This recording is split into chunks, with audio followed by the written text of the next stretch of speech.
Welcome back, guys. Another popular question that I get a lot of has to do with blood pressure. And one of the reasons for that is part of the FMCSA, Federal Motor Carrier Safety Administration regulations. There is a set of levels within the FMCSA for blood pressures for your DOT physical. And to backtrack just a moment, if you're completely new to trucking, you don't know how it all works, you do need to have a DOT physical. If you show up to Prime and they say, okay, it's time for your physical, and you say, oh, I just had a physical with my regular doctor, I'm fine, I don't need one, that is not the same physical that you're going to get with the DOT physical. You can also show up to Prime and have a current DOT medical card. Sorry, my steering wheel is not locked. That's going to distract me. And they're going to say, I don't really care if you have a current DOT medical card. You're going to retake the physical. And the reason for that is they just want to cross their T's, dot their I's, and make sure that as soon as you're hired, you have been retested. My DOT physical, and I know I've shown this before, is not actually it's called a medical card. Mine is not a card, it's a full piece of paper. You need to have this on you at all times, which is why it's folded up and it's in my wallet. If you're pulled over for any reason, if you're involved in an accident, if you go into a weigh station, you need to present your current DOT physical.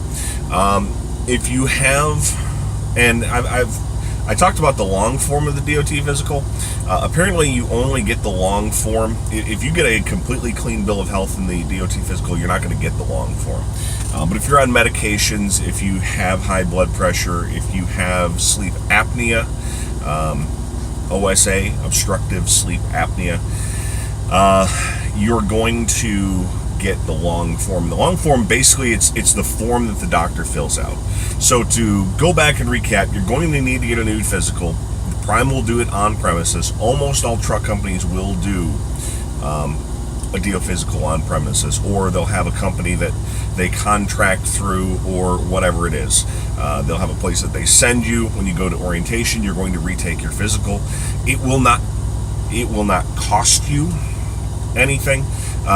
As I've said before in the orientation video, Prime charges you an administrative fee when you come to orientation. That's part of what you're paying for, is your DOT physical. At any rate, just to get back to touching on, and I know I've already done a video, I've done more than one video on sleep apnea, but to do a video here on high blood pressure, there are levels, and I'm going to put a link again in the description to the FMCSA exact regulations. But people ask me about, well, how does Prime deal with high blood pressure? And I'll tell you that I do have high blood pressure. I'm on medication for high blood pressure. And how does Prime deal with high blood pressure? The lowest level of high blood pressure is 140/90.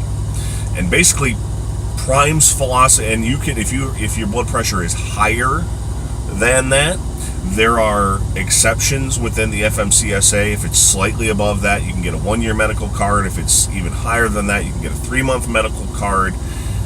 Bottom line is, Prime says, we're going to stick with 140/90. You need to have your blood pressure below 140/90. And you're going to get a 2-year medical card. Unless you're on medication, and if you're on medication, then you're going to get a 1-year medical card for high blood pressure. So that's how Prime deals with high blood pressure. They don't deal with, oh, you only have a 3-month medical card and you have to redo it. Nope. You need to be under 140/90. I know you'll read various things. The orientation thing on the trucking report, they give you the advice, don't eat salty foods. There are a number, and I'm not a doctor, I'm not going to give you advice on how to get your blood pressure down. The only thing I would recommend Yes, salty food is not great for you. If you're coming to Prime and you're at all concerned about it, don't wait until the Friday before you hop on the bus and then go to your doctor and say, hey, I need to be under 140/90. What's my blood pressure? And I'm at 142/95. Boy, I hope by Monday it's going to be below that. Well, I'm going to tell you this, it's not. It just simply is not going to be. If you're planning to come to Prime and you show up on Monday, they will give you another chance. Basically what I'm telling you is if you fail that blood pressure day 1, they're going to tell you to come back on day 2. They're going to come, assuming everything continues, they're not going to send you home for high blood pressure, unless it's something absurd like 190 over, 120 or something ridiculously high where there's no chance that it's going to go down. But if it's 142/95, they're going to say, come back tomorrow, retake your blood pressure.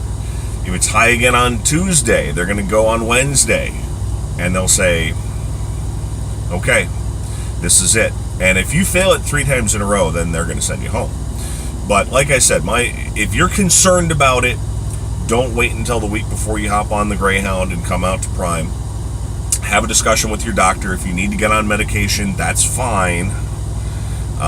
There are and make sure you have a discussion with your doctor and say, I am going to be an over-the-road truck driver. Don't put me on a medication. And then while you're having a discussion with your regular doctor, say, if you're on other medications, say, hey, are any of these medications going to be a problem where I would not pass a DOT physical? And if you're, if you go to a bigger physicians group, say, is there one of the and you're not going to get a DOT physical that you can take with you to Prime, because like I said, if you have a card, they're going to say, that's great, throw it away, we're giving you a new physical.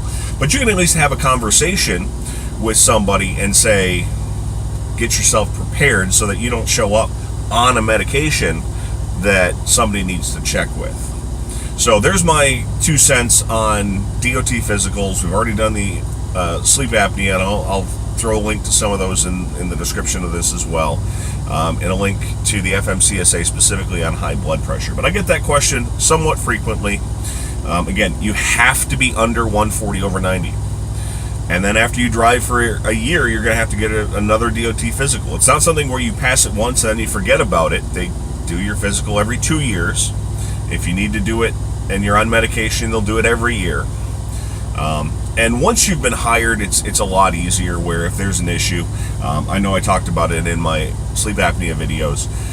I did have to get a temporary extension and I got a 3-month extension because I was dealing with the sleep apnea. And if you came to Prime in a situation where you needed an extension, they would say, okay, go home and come back in 3 months. Once you're an employee, they tend to work with you a little bit more if you have a situation like that. But when you're coming to Prime, you show up and you need to be ready to go, because they're ready. They are expecting you to be ready to drive a week after, really the Friday after you show up to orientation. So there's my details for you on high blood pressure. Like I said, I do tend to get some questions about that. So there you go, 140/90. You have to be under that. Medication is fine. Go see your doctor, talk about it before, the day before you hop on the bus. Thanks for watching. We'll talk to you guys again next week.